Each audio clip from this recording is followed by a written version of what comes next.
আলহামদুলিল্লাহ আলামিন ওয়াসসালাতু ওয়াসসালামু আলা মুহাম্মাদ। সমস্ত প্রশংসা আল্লাহ তাআলার জন্য, দরুদ ও শান্তি ও দিন হোক আমাদের প্রিয় নবী হযরত মুহাম্মদ মুস্তাফা সাল্লাল্লাহু আলাইহি ওয়াসাল্লাম। তো বেশি লম্বা কথা বলবো না, সংক্ষিপ্ত কথা হচ্ছে যে স্টুডেন্ট জীবনে, ছাত্র ছাত্রী জীবনে যেরকম গুরুত্বপূর্ণ একটা কাজ লেখাপড়া, এবং এই জীবনে আবার সব থেকে আনন্দের মুহূর্ত হচ্ছে একটা ছুটির সময়, নাকি? শুধু তোমাদের ক্ষেত্রে নয়, এটা আমাদের জীবনেও ছিল যে ছুটির পূর্ব মুহূর্তে বা ছুটির দিনক্ষণে আমরা খুব আনন্দিত হতাম।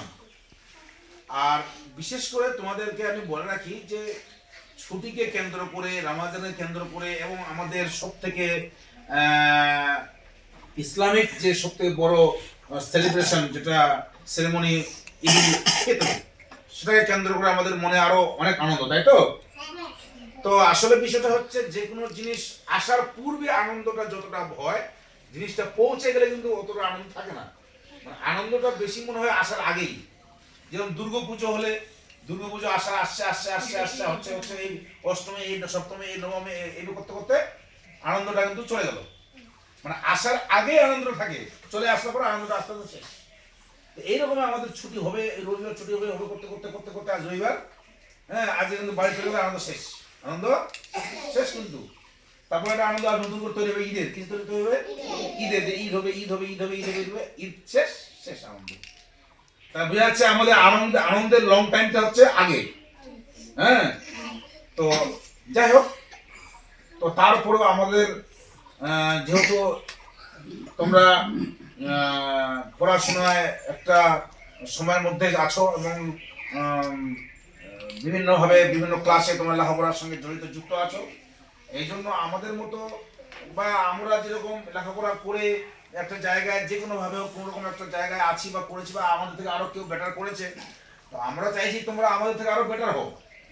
প্রত্যেক স্টাফ, আমাদের স্টাফ বা প্রত্যেক শিক্ষক শিক্ষিকা মন্ডলীগণ সবাই চায় যে আমার ছাত্র ছাত্রীরা আমাদের থেকে আরো বেটার হোক, আমাদের থেকে আরো কি হোক, বেটার।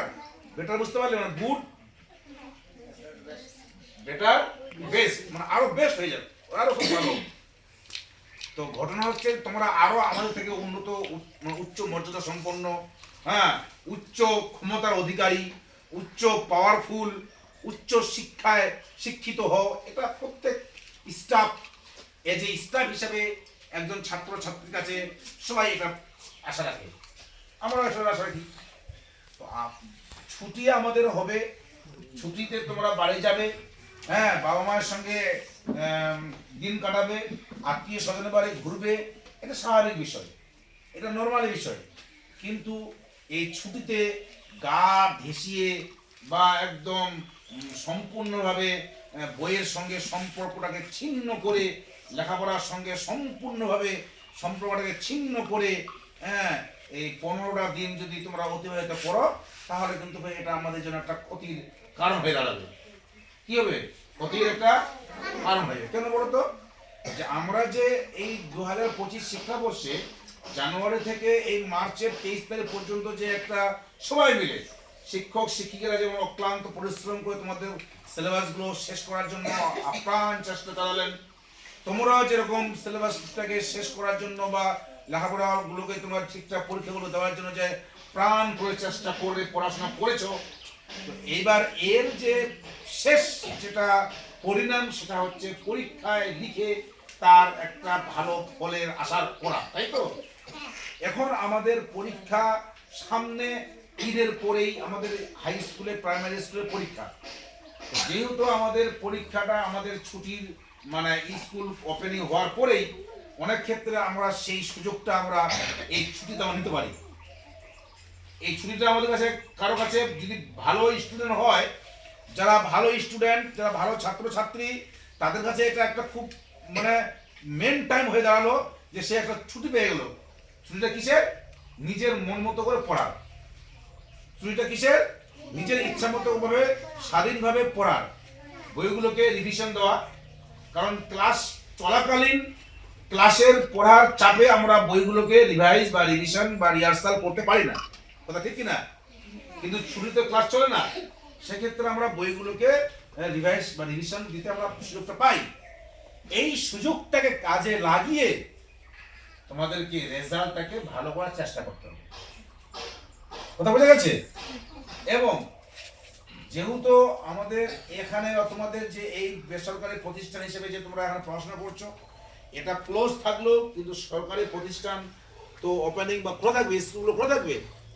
বাড়িতে গিয়ে তোমরা নিয়মিত প্রাইমারি হাই স্কুলে যেই স্কুলে মানে পড়াশোনা করো সেই স্কুলগুলোতে যাবে, বুঝা গেছে?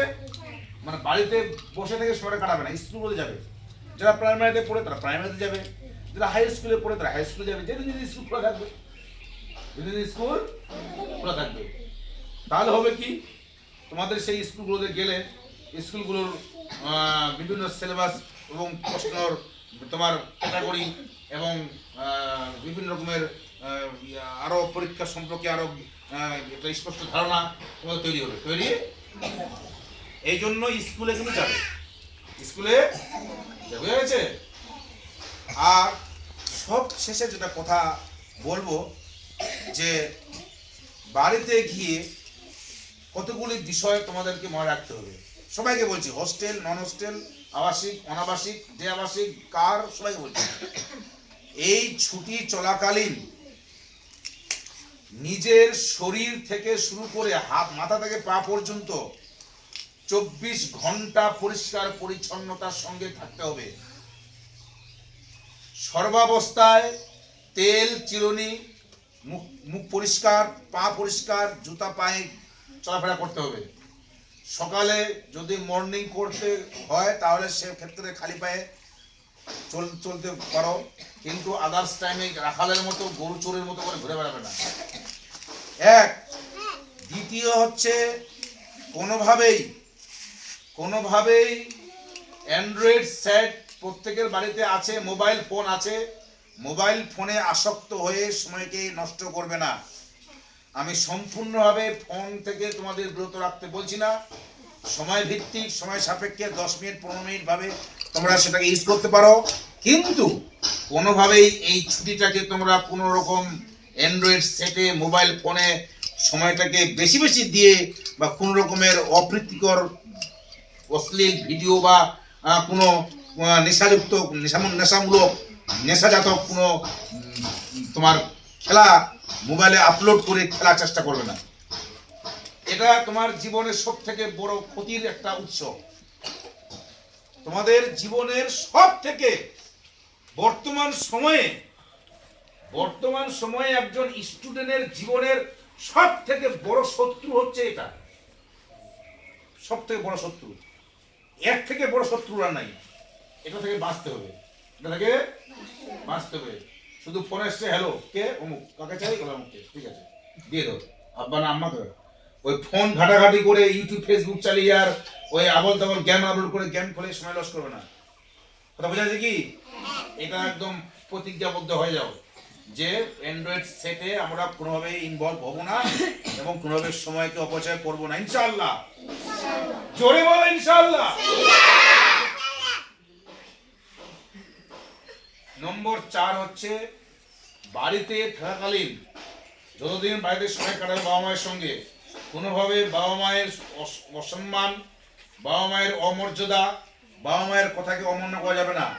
শুধু বাবা মা নয়, পরিবারের সমস্ত সদস্য, বাবা হতে পারে, কাকা হতে পারে, বড়মা হতে পারে, চাচা হতে পারে, দাদা হতে পারে, দাদি হতে পারে, এবং ছোট ছোট ভাই বোনরা, সবাইকে নিয়ে মিলেমিশে থাকতে হবে। পাড়া প্রতিবেশী লোকদের সঙ্গে ভালোভাবে ভদ্র আচরণ, নম্র আচরণ, কথা বলতে হবে। সবার সঙ্গে সৎভাবে আচরণ করতে হবে, সালাম বিনিময় করতে হবে, ভালো মন্দ জিজ্ঞাসা করতে হবে, কাছে ডাকলে গিয়ে কথা বলতে হবে, বুঝা গেছে? নম্বর 4, আমাদের ইসলামিক দৃষ্টিকোণ থেকে যে রমজান মাসের যেগুলো কাজ আমরা করি, নামাজ, সিয়াম, যেগুলো আমরা করে আসছি, সেই কাজগুলোকে যথারীতি পালন করতে হবে, পালন করতে হবে, বুঝা গেছে? ঈদ উপলক্ষে বাবার সামর্থ্যের বাইরে গিয়ে কোনো কিছু আবদার করা যাবে না। তোমার বাবার যতটা সামর্থ্য হবে তার উপরে আবদার রাখতে হবে। তোমার বাবা যতটা ক্ষমতা ততটাই, তার বেশি দাবি করে চাইয়ে আবদার করে কান্নাকাটি করে নেওয়ার চেষ্টা করবে না। কথা বোঝা গেছে? সর্বশেষ হচ্ছে যে স্কুল যেদিন খুলবে ওই দিনই আসতে হবে, ওই দিনই আসতে হবে। যদি পরীক্ষা চলে স্কুলে সেক্ষেত্রে পরীক্ষা শেষ করে আসতে হবে। যদি পরীক্ষার আর দুদিন পরে শুরু হবে সেক্ষেত্রেও পরীক্ষা দিয়ে আসতে হবে, পরীক্ষা দিয়ে। কিন্তু পরীক্ষার কোনো শিডিউল হয়নি বা এখানেই স্কুল আমাদের কাছেই ভর্তি আছো, তাহলে সেক্ষেত্রে ওকে 8 তারিখে মঙ্গলবার এসে ক্লাস জয়েন করতে হবে, ক্লাসে জয়েন করতে হবে। চলো এবার সংক্ষিপ্ত হবে। তোমরা সবাই জানো যে আমরা তোমাদের যে ক্লাসের গত বছরের পরীক্ষা ফার্স্ট সেকেন্ড থার্ড করা হয়েছিল, আমরা পুরস্কারগুলো দেবো, আমাদের স্টাফরা পুরস্কার দিবে। হ্যাঁ, এই মাসুম তুমি যে সাইড হবো ওখানে দাঁড়াবে, ছবিটা ওখানে করতে হবে, মাস্টার। ঠিক আছে।